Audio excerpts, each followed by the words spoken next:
Sa may Tagig naman tayo mga kabrigada. Yan ho sa may Tenement Elementary School.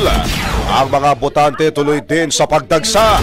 Ann Cortez, ibrigada mo!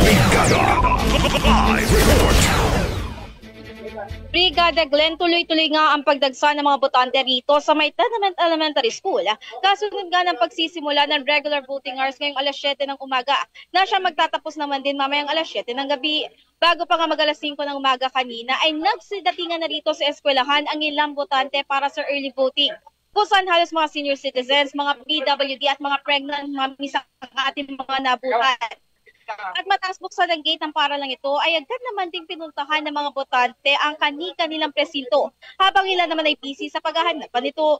Pero upang matiyak nga na kahit papaano ay mapabilis at matulungan ng mga botante sa paghahanap ng kanilang presinto ay meron naging ilang nakadeploy sa loob para tulungan ng mga ito. Bagamat ayon sa ilan nating nakapanaya, may umaasa raw sila na mas magiging maayos ang proseso ng botohan sa susunod na halalan.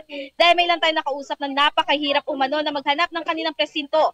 At the same time, may ilan naman na hindi mahanap yung mismo pangalan nila even though na sila daw ay regular na mga botante. At maalala ayon sa COMELEC, pang-anim nga itong eskwelahan na nasa likuran natin sa may pinakamaraming voter registrant para sa halalan ngayong araw.